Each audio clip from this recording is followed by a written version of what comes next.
Aujourd'hui, à la caserne de pompiers de Saint-Ouen en région parisienne, une dizaine d'élèves de l'Institut national du patrimoine sont accueillis. Leur mission, venir prêter main forte aux pompiers de Paris pour la conservation d'objets historiques. Ouais, c'est un problème de nez à l'intérieur. On est sur un satin, la matière je ne saurais pas te dire, mais rayé, blanc, bleu et gris. Donc là, vous faites quoi ? On fait le marquage, donc c'est le numéro d'inventaire, c'est ce qui suit toujours l'œuvre et c'est pour savoir sa fragilité et savoir avoir un suivi pour vérifier que ça ne se dégrade pas dans le temps et savoir ce qu'on peut faire dessus ou pas. Pour ces élèves, plus habitués au musée qu'aux casernes, c'est une grande première. C'est toujours émouvant, on va dire, parce qu'on sait qu'on touche des objets qui attachent à notre patrimoine, à notre histoire. Et qui ont un intérêt, et puis ça donne un cachet à notre travail.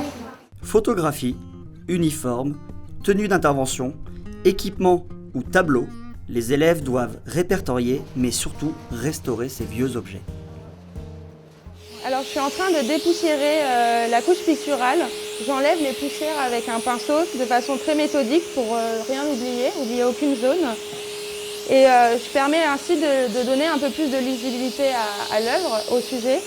Et ça le met dans les meilleures conditions pour qu'il puisse être conditionné et en attente d'être exposé peut-être ou restauré.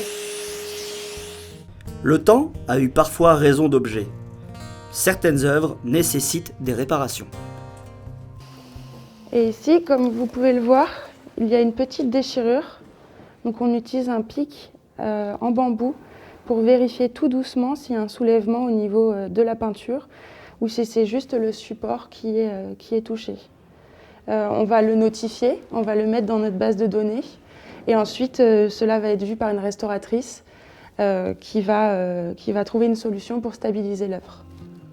Tout ce travail d'inventaire et de restauration, c'est le préalable d'un grand chantier, l'ouverture prochaine d'un musée de la brigade de sapeurs-pompiers de Paris. Le capitaine Emmanuel est le responsable de ce chantier.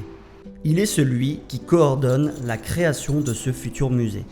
Bien écoutez, d'abord vous êtes ici sur le site de Saint-Ouen.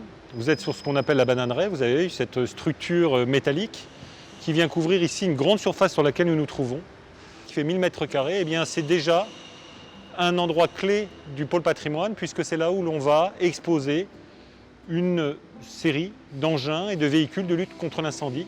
En plus des camions, un deuxième espace du musée permettra d'entreposer les uniformes, les coiffes et tout autre matériel faisant les spécificités des pompiers de Paris. Créer un musée des pompiers de Paris est essentiel, d'abord par l'exposition, donc de présenter un patrimoine matériel, un patrimoine qui est le témoin de cette histoire des sapeurs-pompiers de Paris et de le porter à la connaissance du plus grand nombre. Et par la suite aussi d'assurer la conservation, c'est-à-dire la pérennité de ces collections pour les générations à venir. Ce musée sera ouvert au public et permettra à tout à chacun de découvrir des pièces de collection empreintes d'émotion. Nous avons les premiers modèles de fanions. Ce sont en effet des pièces de collection, mais qui ont une charge historique.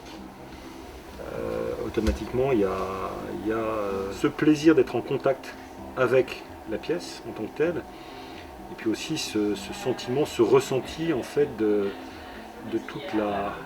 toute l'histoire qu'il peut y avoir derrière. C'est pour ça que ça fait de ce travail que nous faisons actuellement un métier passionnant. Tout ce travail va encore durer quelques mois et nous avons déjà hâte de vous accueillir prochainement à l'intérieur de cet incroyable musée des sapeurs-pompiers de Paris.